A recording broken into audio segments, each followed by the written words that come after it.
Muchas gracias, señor presidente, compañeros diputados y diputadas.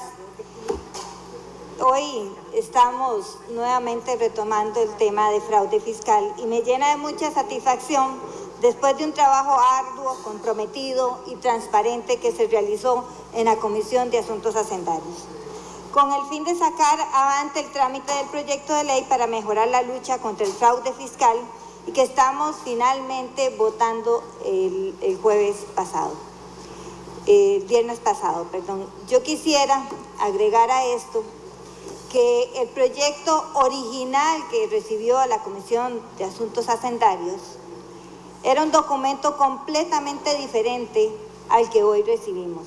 Y tal como lo expresó nuestra compañera presidenta de la Comisión de Asuntos Hacendarios, el documento tuvo que sufrir una transformación completa y fue una iniciativa de la Comisión de Asuntos Hacendarios el tratar de fortalecer el proyecto de manera que se ajustara a las necesidades y a las diferentes recomendaciones que habíamos recibido. Y como bien lo dijo ella también, originalmente recibimos un proyecto que el año pasado, a finales del año pasado, ya teníamos un acuerdo para aprobar. Sin embargo, a última hora se presentó la inclusión del tema de registro centralizado de accionistas y beneficiario final, lo cual nos llevó a retomar la discusión del tema y a retomar el proyecto y revisiones nuevamente sobre el tema.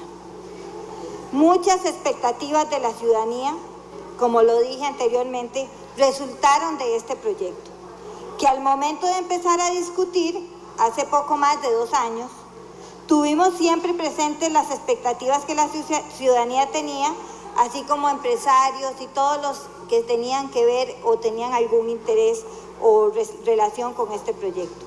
Los casos de defraudación y evasión mundial en los sonados papeles de Panamá hicieron aún más evidente la necesidad de abordar esta problemática.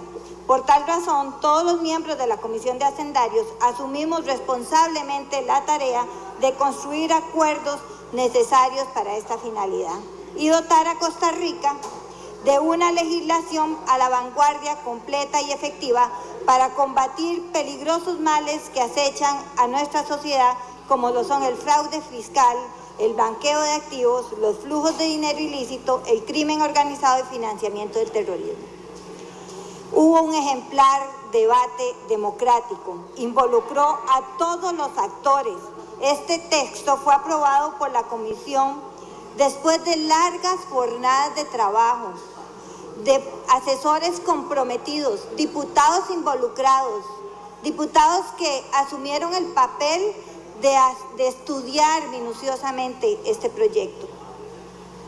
Pero sobre todo, este debate democrático que involucró y tomó en cuenta múltiples actores gubernamentales, entre ellos Hacienda, Instituto Costarricense sobre las Drogas, sector privado, todas las cámaras nos llegaron en audiencia y tuvieron la oportunidad de hacer sus observaciones, organismos internacionales, la OCDE, la GAFI, GAFILAT, el BID, el Banco Central, el Ministerio de Hacienda nunca faltó a ninguna de las consultas y siempre estuvo enterado de todas las observaciones que se le hizo al documento. El ICD, la UIF, la SUGEF, Procuraduría, expertos tributarios, SUGEVAL, la Bolsa de Valores, el sector bancario y muchos más que participaron en este proceso democrático y a quienes escuchamos y dimos a conocer todas las observaciones al Ministerio de Hacienda para que fueran valoradas y fueran consideradas en forma conjunta por todos los diputados de las diferentes fracciones y también el Ministerio de Hacienda. Participación de todas las fuerzas políticas. Las reuniones de trabajo participábamos todas las diferentes representaciones de las diferentes fracciones. Todos estuvimos al conocimiento y enterados de todas las modificaciones que se pretendían hacer. Adicionalmente, muestra de esto fue que los acuerdos a los que llegamos La mayoría fueron unánimes, lo cual demuestra la participación y los acuerdos y consensos y diálogo a los que llegamos. Ejemplo de cómo se construye una ley democrática. El proyecto de fraude fiscal ha sido también un ejemplo de cómo debemos de construir un proceso y una ley democráticamente. Si la ley contra el fraude fiscal es un genuino acto democrático, no solo porque atravesó por todas las etapas procedimentales que demanda nuestro ordenamiento jurídico, sino también porque en su creación prevalecieron con la transparencia sobre la opacidad, el consenso sobre la polarización y el diálogo sobre la imposición. Y pese a la mezquindad del gobierno y a la mala información, se logró que todas las diferentes observaciones y el proyecto en sí, que fue presentado por el gobierno, tuviera aclaraciones suficientes apegados a los diferentes documentos que se nos facilitaron, los cuales estudiamos con mucho compromiso y responsabilidad. Y el Partido Liberación Nacional, desde un inicio, tomó una posición al respecto. Y la decisión de la fracción de Liberación Nacional fue venir contra el fraude, la evasión, el lavado de capitales, el financiamiento del terrorismo y todo aquello que viniera en contra de nuestro régimen y nuestro ordenamiento jurídico. Fue la posición más responsable que se haya logrado gracias a la alianza y a una serie de esfuerzos que se realizaron para que el proyecto al final demostrara un proyecto que se acogiera a todos los diferentes documentos y recomendaciones que se nos habían hecho. El manejo de las relaciones con la Asamblea Legislativa ha sido tan pobre por parte del gobierno, tan mezquino por parte del Poder Ejecutivo, que no fue una oposición responsable obligada a realizar las labores de gobierno para sacar del caos la inmovilidad que el gobierno mantiene a este país. La iniciativa de fraude y otras que componen la reforma fiscal nunca hubieran sido posibles si no hubiera sido por la alianza y el esfuerzo de muchos diputados. Escuchen bien, este proyecto que se votó con absoluto respaldo fue mejorado y fue realmente estudiado gracias al esfuerzo de todos y todas las diputadas. Y quiero añadir a esto que el proyecto original tenía tantos errores y tantas incoherencias que tuvimos que acudir a un estudio riguroso de todos y cada uno de los asesores y los diputados. Lo componen dos grandes temas. Yo quisiera aquí dedicar un ratito, ya la diputada presidenta de la comisión explicó claramente las reformas que tiene y qué cambios surgieron a partir del documento original. Sin embargo, quisiera aclarar que este proyecto de ley tiene dos componentes: las reformas al Código de Normas Tributarios y también posteriormente se le incorporó el tema del registro centralizado de accionistas y beneficiario final. Y aquí quiero también detenerme un poco porque nunca la fracción de Liberación intentó ni debilitar el proyecto, ni mucho menos. Por el contrario, lo que hicimos fue fortalecerlo. Lo que hicimos fue colaborar con el gobierno como una oposición responsable, de manera que el documento final fuera un documento que llevara todas las mejores prácticas y políticas públicas que nuestro país debe cumplir.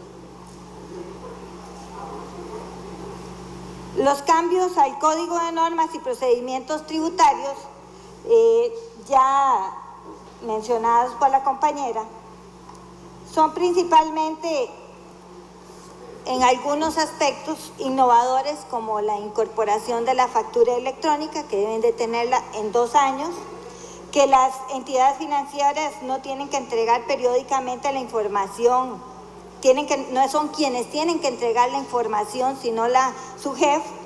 Se resguarda la información financiera de los clientes que dan a los bancos. Se incluye la obligación de demostrar que la Hacienda tenga la factura electrónica en 2 años. Se agregó que los profesionales con deudas tributarias no pueden ser contratados por el Estado. Se reintegra la responsabilidad solidaria de los asesores tributarios. Se mantiene exoneración de accionistas minoritarios. Se incorporó dentro del embargo preventivo que quien realizara ya fuera la medida cautelar para un embargo provisionalísimo fuera por parte de un juez, asimismo la resolución final para un embargo preventivo fuera por un juez y no como lo teníamos actualmente, que era vía administrativa, lo cual ponía en indefensión a los contribuyentes, y esto vino a ser una mejora sustancial en el proyecto.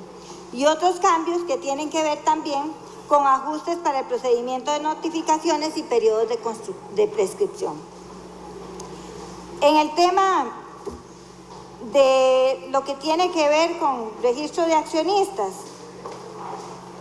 cuando el tema se incorporó y fue parte del documento que ya estaba a punto de aprobarse y traer al plenario como un documento final, y se le incorporó el registro de accionistas, aquí fue donde más expectativas se crearon por parte de todos, incluso de los diferentes sectores empresariales e instituciones que también presentaron su preocupación. Bueno, yo quisiera aclarar qué quiere decir esto. Son dos temas diferentes. El registro centralizado de accionistas es la modalidad para llevar el control del beneficiario final. Y en esto yo quiero decir que el gobierno, efectivamente, cuando presentó el proyecto, aseguró que el registro de accionistas centralizado estaba en todos los países del mundo y hizo aseveraciones que efectivamente no son ciertas. Nos dimos la tarea de investigar y precisamente nos damos cuenta que son muy pocos países los que lo tienen. Sin embargo, como dentro de las recomendaciones de la OCDE, y tanto la GAF y la OCDE recomiendan que se debe conocer el beneficiario final de todas las personas jurídicas y estructuras jurídicas, se asumió que el mecanismo de un registro centralizado de accionistas para controlar beneficiario final facilitaba otro tema, que para el año 2019 Costa Rica firmó un convenio de intercambio de información automática, el cual el registro centralizado de accionistas facilitaría poder dar en forma rápida y a tiempo la información sobre el beneficiario final y así cumplir con los diferentes convenios internacionales y no quedar dentro de los temas que, por cierto, por esa razón hemos salido parcialmente cumpliendo en las últimas observaciones que hizo la OCDE, porque precisamente no teníamos facilidades para otorgar la información ya fuera de accionistas o beneficiario final, que aquí en nuestra legislación todavía no se exige por ley. Y quiero aclarar esto porque precisamente escuchamos 12 horas al diputado Otto Guevara diciendo y asegurando algunas observaciones que se hicieron, que posteriormente fueron estudiadas y confirmamos en una serie de documentos que quiero mencionarlos para que quede aquí reflejado en esta intervención, qué documentos nos sometimos a estudiar para asegurarnos de qué manera debía ser incorporado el tema de beneficiario final y registro centralizado de accionistas. Revisamos el informe de la evaluación mutua de la República de Costa Rica y Gafilat. Revisamos las 40 recomendaciones GAFI 2015. Revisamos la Convención sobre Asistencia Administrativa, también Costa Rica Peer Review del 2015 OCDE, recomendaciones del Foro Global.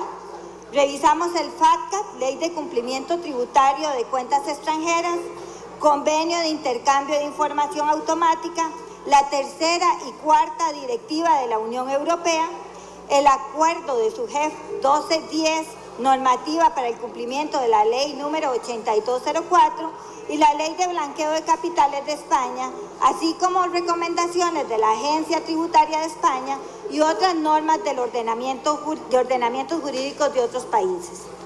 Todo esto se los digo porque aquí verificamos una serie de temas como fue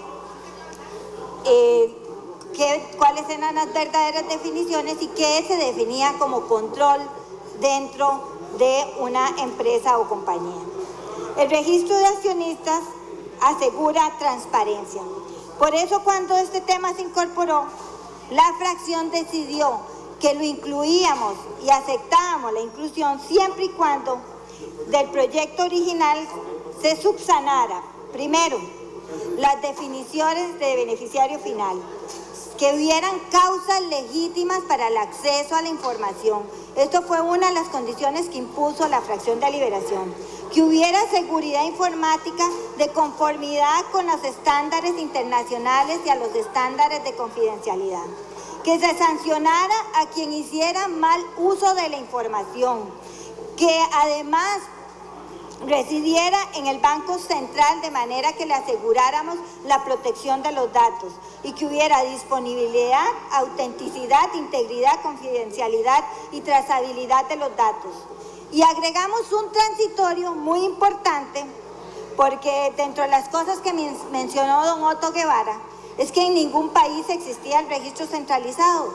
Sin embargo, una vez que estudiamos y tomamos como referencia los documentos que la Unión Europea tiene, la cuarta directiva de la Unión Europea, en donde ellos están estableciendo las directrices para establecer el registro centralizado de accionistas y el beneficiario final para fines tributarios, porque es importante que sepan que para fines financieros ya Costa Rica lo tiene. Y eso lo vemos con la norma 1210 de la normativa para el cumplimiento de la ley 8204.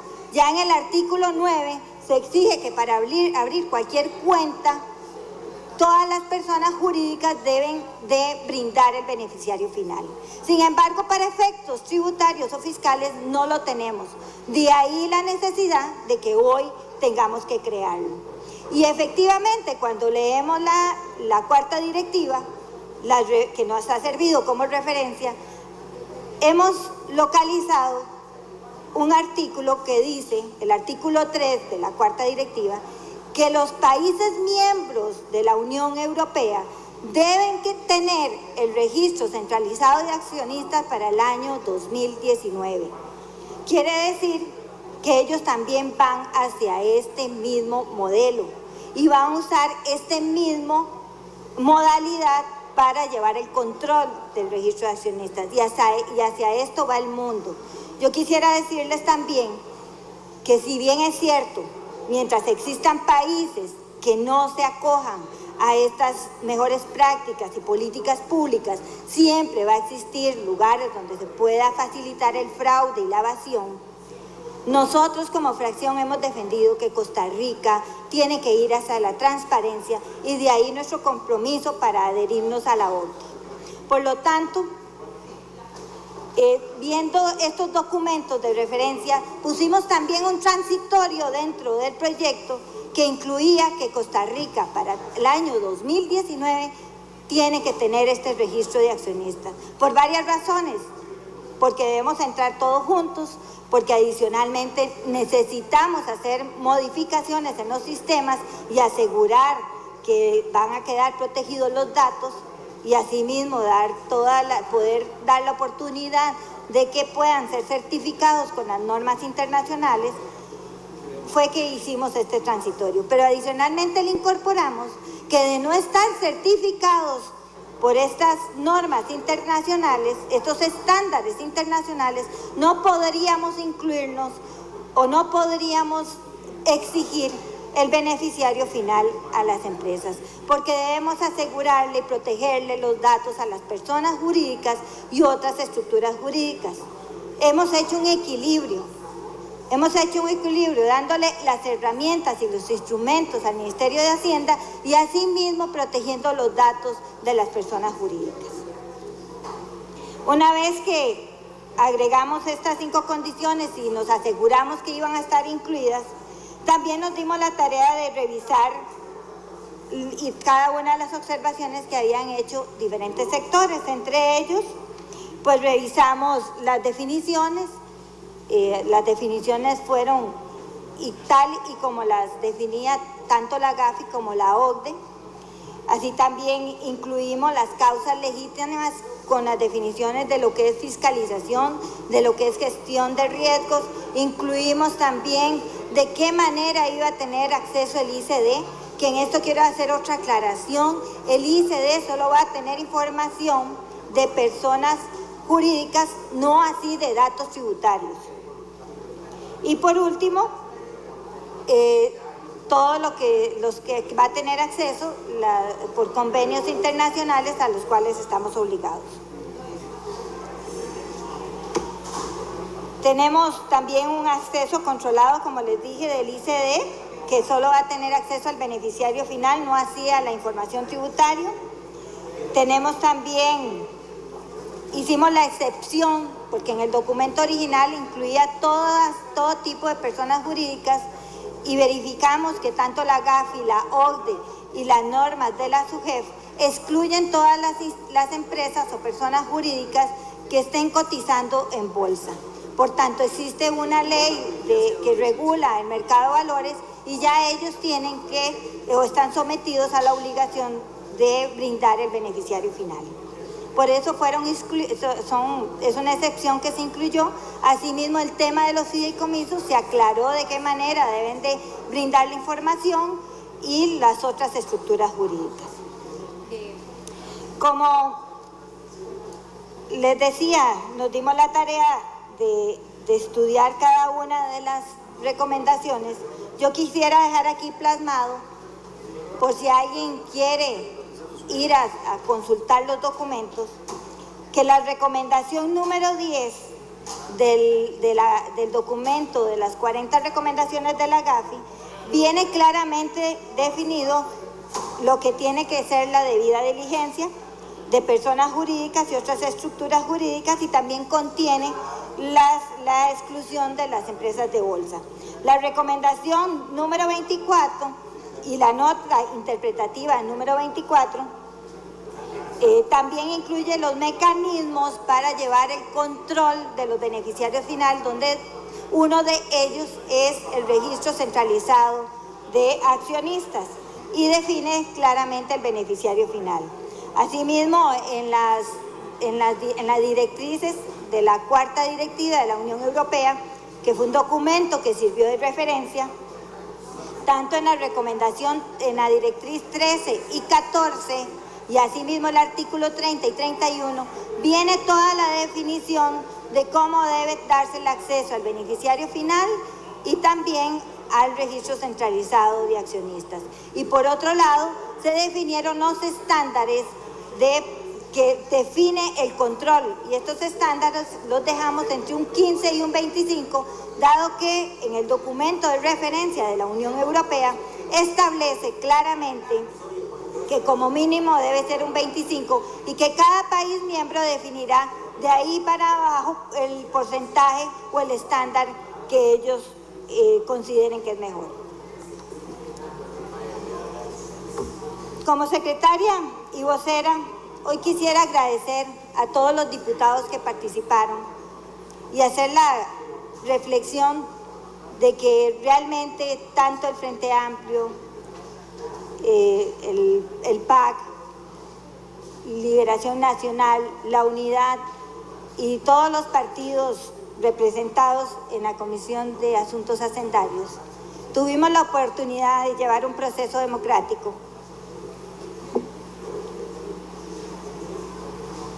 y asimismo la participación de todos y escuchar las observaciones de todos, que nos permitió un amplio espacio para el diálogo, nos permitió un amplio espacio para llegar a consensos y acuerdos importantes para el país. Yo me pregunto, ¿qué clase de país queremos? Y gracias a la respuesta que tiene el Partido de Liberación Nacional, y que fue el mismo que han tenido todas las fracciones, venir contra el fraude, la evasión, lavado de capitales y otros, es que nos comprometimos a seguir adelante con este proyecto. Pese a que en algún momento, en estos espacios que se abrieron confianzas y voluntades para aprobar un proyecto tan importante para el país, hubo momentos en que el gobierno hizo declaraciones o incluso manifestó de alguna forma dudas que llevaron muchas veces a la decepción de algunos compañeros y en mi caso personalmente, pero que eso no me quita el verdadero espíritu que tenemos de venir a favor de leyes que vengan a favor de nuestro país y que puedan favorecer a los costarricenses. Por eso seguiremos luchando e insistimos en que este tipo de trabajo, este tipo de alianzas que se han llegado, son los que le favorecen a nuestro país. Y quisiera también adicionalmente reiterar mi satisfacción por la aprobación de este proyecto, agradecerle a todos los asesores, a todos los diputados y a todos los que nos acompañaron en audiencia, porque todos hicieron un aporte importante y pudimos concretar en un proyecto que fuera a la vanguardia y que pusiera a nuestro país a la vanguardia en políticas públicas a favor de nuestro país. A todos ellos muchas gracias y también quisiera insistir en que esta asamblea hoy cumplió con creces